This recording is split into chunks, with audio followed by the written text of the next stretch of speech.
함께 신앙 고백 하시겠습니다. 나는 전능하신 아버지 하나님 천지의 창조주를 믿습니다. 나는 그의 유일하신 아들 우리 주 예수 그리스도를 믿습니다. 그는 성령으로 잉태되어 동정녀 마리아에게서 나시고 본디오 빌라도에게 고난을 받아 십자가에 못 박혀 죽으시고 장사된 지 사흘 만에 죽은 자 가운데서 다시 살아나셨으며 하늘에 오르시어 전능하신 아버지 하나님 우편에 앉아 계시다가 거기로부터 살아있는 자와 죽은 자를 심판하러 오십니다.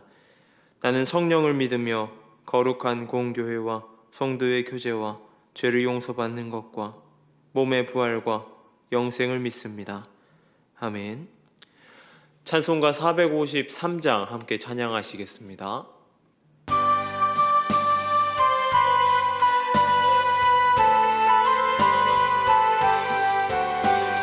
예수 더 알기 원하네. 크고도 넓은 은혜와 대속해 주신 사랑을 간절히 알기 원하네.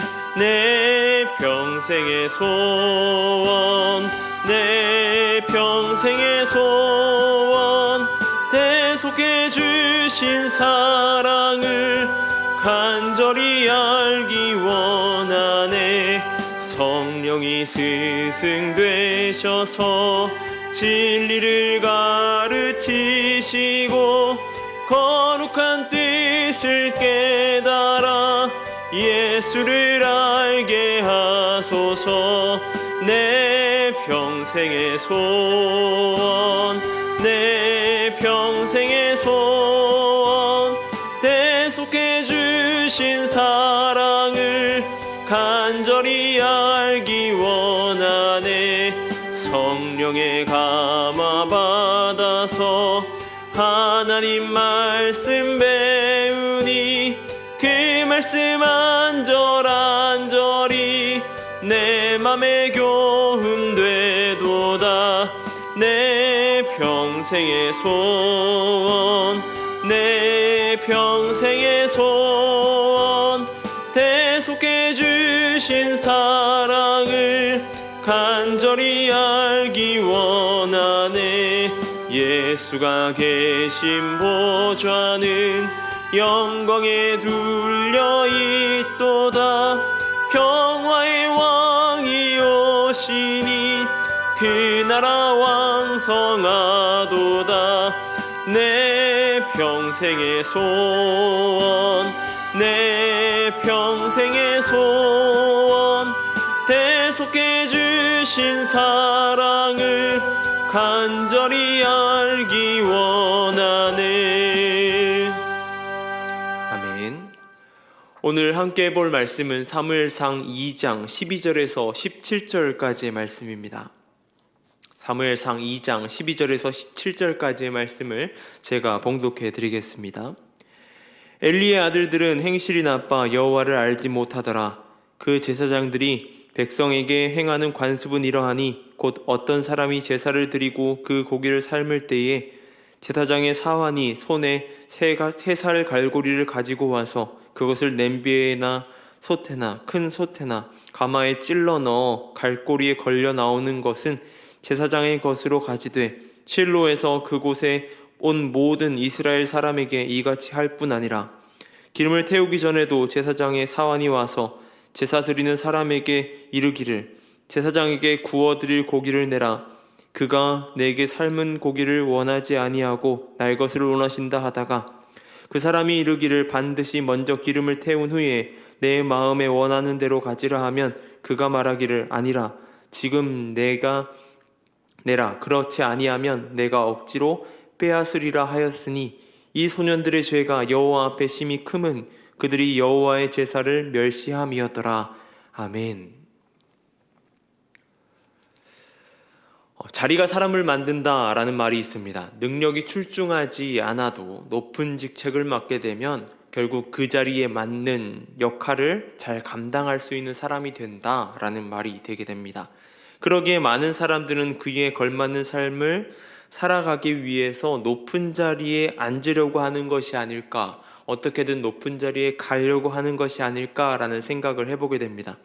이 맹자의 아버지가 맹자의 교육을 위해서 3번이나 이사를 한 것을 볼 때에 우리는 그것들을 알 수 있습니다. 어떠한 환경에 처해 있다면 그 환경에 있어서 그 환경에 어떠한 환경 가운데 살아가느냐에 따라서 많은 변화, 많은 것이 변하게 된다라고 하는 것입니다. 그런데 자리가 사람을 만드는 것, 이것에 대해서 곰곰이 생각해 볼 때에 자리가 사람을 만드는 것이 아니다라는 생각을 해보게 됩니다. 그 자리가 사람을 만들어주는 것보다는 그 자리가 그 사람이 어떤 사람인지를 보여주는 것이 아닌가라는 생각을 하게 되는 것이죠. 오늘 본문에는 엘리의 두 아들이 나옵니다. 그 엘리의 두 아들은 사무엘상 1장 3절에서 처음으로 등장합니다. 실로의 제사장으로 홈니와 비느하스가 있었다라는 말로 나오고 있습니다. 그런 홈니와 비느하스를 본격적으로 소개하는 것이 오늘 본문에 그의 행실이 나쁘다라는 말로 시작하는 것을 볼 수 있습니다. 그리고 그들의 직업은 제사장이라고 말하였습니다. 그러나 그들을 볼 때에 이 오늘 본문에 처음 등장하는 말이 무엇이냐면 여호와를 알지 못하였다라고 말하고 있습니다. 그들의 자리는 제사장이었습니다. 제사장이면 당연하게 생각하는 것이 여호와 하나님을 알고 여호와 하나님께 제사 지내는 자리이지 않겠습니까? 그런 엘리의 두 아들, 그 두 아들은 제사장이 직함을 달고 있었지만 그 자리에 걸맞는 사람이 아니었다라고 하는 것입니다. 그들의 행실이 어떠했냐면 13절에 이렇게 표현하고 있습니다. 그 제사장들이 백성에게 행하는 관습은 이러하니 라는 말로 그들의 행동은 실수가 아닌 그들이 계속해서 꾸준하게 마치 습관과 같이 굳어지게 됐다는 말을 하고 있는 것입니다. 먼저는 14절에서 자신의 사안들을 시켜서 제사드릴 고기를 삶고 있을 때에 세 가닥으로 나누어 있는 갈고리를 솥에다가 집어넣고 이 솥에 집어넣은 갈고리 안에 걸려 나오는 것은 제사장의 것으로 가져가는 것이었습니다. 또 다음으로는 15절에서 제사를 드리기 전에 자신의 것을, 제사장의 것을 먼저 내어놓으라, 제사 드리러 온 사람한테 그렇게 내어놓으라고 말하는 것이죠. 처음에는 요구하였다가 안 되면 나중에는 힘으로 빼앗는 그런 상황까지 벌이게 됩니다. 자신의 것을 먼저 취하였던 것이죠. 그런 그들 엘리의 두 아들을 평가하기로 사무엘서의 저자는 17절에서 더 이상 그들을 제사장으로 말하고 있지 않고 소년들이라고 말합니다. 그들의 신분은 제사장이었지만 제사를 빈묘한 폭군이나 다름없는 그 자리에서 자신의 것, 자신의 이득을 취하고자 한 자들이었기 때문입니다. 이 엘리의 두 아들의 이야기를 담은 것은 무언가 교회 안에서 특정한 사람, 교회에서 중직을 맡고 있거나 목회자들을 비판하는 이야기가 아닙니다. 베드로전서 2장 9절을 보게 되면 오직 너희는 택하신 족속이요 왕같은 제사장들이요 거룩한 나라요 그의 소유된 백성이니 라고 말하고 있습니다. 하나님의 자녀로 살아가는 우리 모두를 두고 하는 말이라고 하는 것이죠. 엘리의 두 아들은 그들의 모습 속에서 보게 되면 절대적으로 제사장의 모습이 아닙니다. 그러나 우리도 그들처럼 제사장, 목회자, 중직자가 아니라고 할지라도 우리 모두가 제사장이라고 언급하고 있는 것이 성경에서 말하고 있는 바입니다. 그렇기 때문에 우리는 이 모습 가운데서 우리의 모습을 살펴보고 점검해야 된다는 것이죠. 우리는 예배를 드립니다. 어느 누구나 동일하게 예배를 드립니다. 저와 여러분도 모두가 그렇습니다. 오늘 본문 속에서 우리가 깨달아야 될 사실은 우리의 모습이 예배보다 앞서진 않는가라고 하는 것입니다. 우리의 모든 우선순위는 하나님이 되어야 할 것입니다. 삶의 모든 것이 국한되는 것이 아닙니다. 그러나 예배는 더욱더 그러합니다. 예배는 하나님께 우리의 모든 것을 드리는 자리입니다. 즉, 내 것이 다 하나님의 것입니다 라는 고백이 흘러나오는 자리이죠. 그런 자리에서 하나님께 드리기보다는 내 것을 먼저 생각한다면 우리가 그 엘리의 두 아들과 다를 것이 무엇이겠습니까? 여러분, 진정한 제사장의 삶을 살아가고 계십니까? 처음에는 작은 것을 내 것으로 챙기는 것으로 시작하지만 그것은 점점 습관이 되고 내 몸에 배게 될 것입니다. 그리고 예배를 점점 등한시하게 될 것이고 그 모든 것보다 나의 삶, 나의 것이 앞서가게 될 것입니다. 저와 여러분의 삶이 온전한 예배가 되고 삶의 순간순간을 하나님께 드리는 모습이 되길 소망합니다. 나의 욕심, 나의 욕망 또한 하나님께 내어놓기를 소망합니다. 그 모든 것을 드리는 것이 오늘 우리가 드리는 예배, 우리가 드려야 할 예배가 되는 것입니다. 우리의 삶인 것입니다. 날마다 하나님과 동행하는 저와 여러분 되길 소망합니다. 그 은혜 가운데 오늘 하루도 살아가는 우리 모두 되길 소망합니다. 기도하겠습니다.